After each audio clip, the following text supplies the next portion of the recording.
अस्सलाम वालेकुम जी। पाकिस्तान और इंडिया के दरमियान कशीदगी तो चल रही है, लेकिन आज वीक का आखिरी ट्रेडिंग डे था और पाकिस्तान स्टॉक एक्सचेंज में आज सेंटीमेंट बहुत ही बुलिश है। अक्रॉस द बोर्ड बाइंग हो रही है और हालांकि कल परसों ये सिचुएशन नहीं थी। कल यकम की छुट्टी थी, तो उससे पहले 30 अप्रैल को ये सिचुएशन बिल्कुल नहीं थी। सारा कुछ नीचे जा रहा था, स्टॉक्स टैंक कर रहे थे। लेकिन आज सिचुएशन डिफरेंट है, मैं आपको अभी दिखाता हूँ। और ये सब दिखाने का मकसद ये होगा कि मैं आपके सामने अपना एक थीसिस रखूँगा और उसका मैं आपको क्रक्स बताता हूँ कि ये एक तरह से टेम्परेरी हो सकता है, ये बुलिश सेंटिमेंट जो है। अलबत्ता हमें on on a larger scale political situation को हमें देखते रहना चाहिए और अपने पैसे को, अपनी वेल्थ को प्रिजर्व करने के लिए हमें डिसीजंस अकॉर्डिंगली करने चाहिए। तो पहले मैं आपको मार्केट की सिचुएशन दिखाता हूँ, फिर एक और पैटर्न होता है, उसको बोला जाता है डेड कैट बाउंस। तो उसके हवाले से भी आपको मैं बता दूंगा। ये एक मैंने प्रेजेंटेशन बनाई है, उसके अंदर ये इसका जिक्र है, तो हम कुछ स्टॉक्स के हवाले से हम देख भी लेंगे कि ये पैटर्न अगर मैच कर रहा है या नहीं कर रहा। पहले मैं आपको पाकिस्तान स्टॉक एक्सचेंज की सिचुएशन दिखाता हूँ। ये देखें जी, ये जो सिंबल्स हैं उनमें से 347 एडवांस हुए हैं, 62 वैल्यू में गिरे हैं। और अगर आप ये देखें ना, ऑटोमोबाइल असेंबलर्स एटलस होंडा थोड़ा सा कम हुआ है, 0.54%। और लेकिन फिर भी बाकी सारे अगर आप देखें ऑटोमोबाइल असेंबलर्स, तो ये सारे पॉजिटिव में जा रहे हैं। और उसके बाद ऑटोमोबाइल पार्ट्स एंड एसेसरीज, ये भी अगर नीचे देखें, सीमेंट सारे ही बढ़े हैं वैल्यू में। तो क्वाइट इंटरेस्टिंग एक्चुअली। केमिकल में ऐसे नहीं है। उसके बाद कमर्शियल बैंक्स, और उसमें बैंक मकारमा, Samba bank, standard chartered bank, सिर्फ इनके अलावा बाकी सारे पॉजिटिव परफॉर्म किए हैं आज। और अगर नीचे देखें तो आपको नज़र आ रहा होगा, जिस तरह ये सब कुछ मोस्टली ग्रीन है, तो इससे आइडिया हो रहा है कि अक्रॉस दी बोर्ड बाइंग कर रहे हैं जो इन्वेस्टर्स हैं। अपने पोर्टफोलियो की भी अगर मैं आपको बात बता दूं, तो ये मेरा पोर्टफोलियो था 30 अप्रैल को, जस्ट 2 दिन पहले, और ये है इसकी आज की सिचुएशन। तो मेरे लिए तो क्वाइट सरप्राइजिंग है अब। लेकिन फिर भी आगे चलते हुए आपको मैंने जो इस चीज़ का बताना, वो है डेड कैट बाउंस पैटर्न। और मुझे लगता है ये जो मार्केट में अभी चल रही है रिकवरी, ये टेम्परेरी है। और ये मेरा थीसिस है। आप इससे इत्तेफाक नहीं भी कर सकते। आपने अपने जो इन्वेस्टमेंट डिसीजंस हैं, आपने अपनी नॉलेज के हिसाब से करने हैं। लेकिन मैं आपके सामने एक ये एस्पेक्ट रख दूंगा, बाकी आप डिसाइड कर लीजिएगा। इन्वेस्टोपीडिया से मैंने इसकी डेफिनेशन ली है। पहले मैं आपको ये बताता हूँ कि डेड कैट बाउंस पैटर्न है क्या। ये वो बता रहे हैं कि is a temporary short lived recovery of asset prices from a prolong decline और bear market that is followed by the continuation of the down trend.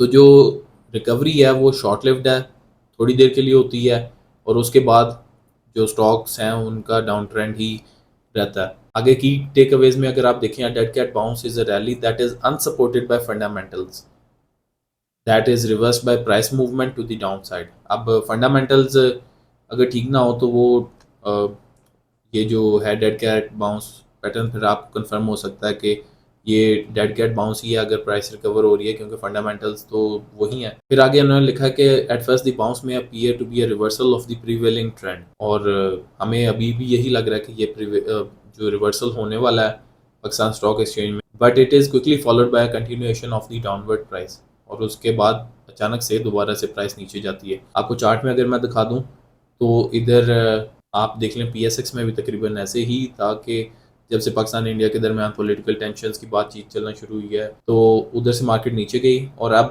यहाँ से थोड़ा सा रिट्रेस करके चांसेस हैं कि ये दोबारा नीचे को चली जाए।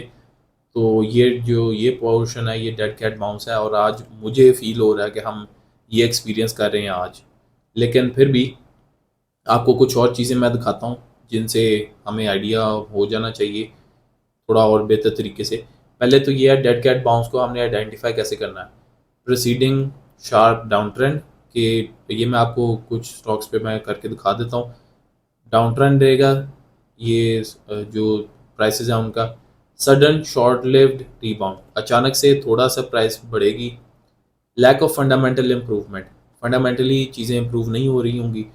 वीक टेक्निकल सिग्नल और प्राइस ब्रेक्स प्रीवियस लो। तो इसके मैं आपको एक खोल के दिखाता हूँ एंग्रो फर्टिलाइजर का चार्ट, उस पर देख लेते हैं। लेकिन उससे पहले एक और चीज़ इधर नोटिस करने वाली है, ये low volume resistance not broken. तो लो वॉल्यूम को भी हमने ज़हन में रखना, आगे चलते हुए मैं इसका आपको बताता हूँ। और दूसरी चीज़ है quick price rise after the drop. आपको मैं इधर ये एंग्रो फर्टिलाइजर का मैं ये चार्ट दिखा देता हूँ। इसके ऊपर दो इंडिकेटर लगे हुए हैं, एक मैं बंद करता हूँ, ये मैकडी इंडिकेटर है, अभी हमें इसकी ज़रूरत नहीं है। उसके बाद हमारे पास है वॉल्यूम्स।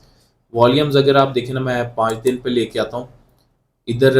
अगर हम जूम इन कर लें तो आप देखेंगे ये 30 अप्रैल को सबसे ज़्यादा वॉल्यूम लगे हैं, और आज जब प्राइस बढ़ रही है वॉल्यूम ज़्यादा नहीं है। अभी मैंने आपको डेड कैट बाउंस में यही जिक्र किया था कि प्राइस जो है वो अचानक बढ़ेगी। अचानक आप देख सकते हैं यहाँ से बढ़ी है अचानक, ये पहले नीचे आ रही थी। आपको मैं इधर से 1 महीना इसकी दिखाता हूँ, कंटिन्यूस डाउन ट्रेंड है एंग्रो फर्टिलाइज़र में। ये वीडियो उनके लिए भी है जो एंग्रो फर्टिलाइज़र में सोच रहे हैं कि अब यहाँ से अगर रिवर्सल हो जाएगा। ये बिल्कुल पॉसिबल नहीं, क्योंकि एंग्रो फर्टिलाइज़र की अर्निंग्स कम होती जा रही हैं। उनके पास स्टॉक ऑलरेडी बहुत ज़्यादा जो कि उन्होंने सेल करना है। मेरे लिए तो बहुत एक अच्छा स्टॉक है, लेकिन जो ग्राउंड रियलिटीज़ हैं वो हमें देखनी है। तो इधर से अचानक ये प्राइस राइज हुई है, वॉल्यूम्स कोई बहुत ज़्यादा नहीं है। अब मैं 1 दिन पे ले आता हूँ, यहाँ पे आप देख सकते हैं वॉल्यूम्स आपको इतना कोई खातिर ख़ार नज़र नहीं आ रहे। अब अगर आप सोच रहे हैं कि मैं आपको इंडिविजुअल स्टॉक का बता रहा हूँ और मैं आपको आपके साथ ओवरऑल कैसी 100 इंडेक्स का नहीं शेयर कर रहा, तो उसको भी मैं इधर आपके साथ डिस्कस कर लेता हूँ। इसको थोड़ा नीचे लेके आते हैं, मैकडी को अभी विजिबल नहीं रखते। वॉल्यूम्स अभी इसमें ये आ नहीं रहे, लेकिन इधर भी आप देख सकते हैं कि पिछली ये तकरीबन 22 तारीख से एक डाउन ट्रेंड है PSX में, और यहाँ से आके अचानक ये बाउंस हुआ है। पहले भी यहाँ से बाउंस हुआ है लेकिन फिर नीचे चलता गया है, और यहाँ से मुझे यही फील हो रहा है कि ये डेड कैट बाउंस हमें इसको कंसिडर करना चाहिए। बाकी आप पे है, आप अपने डिसीजंस कैसे ले सकते हैं वो आपको देखना है।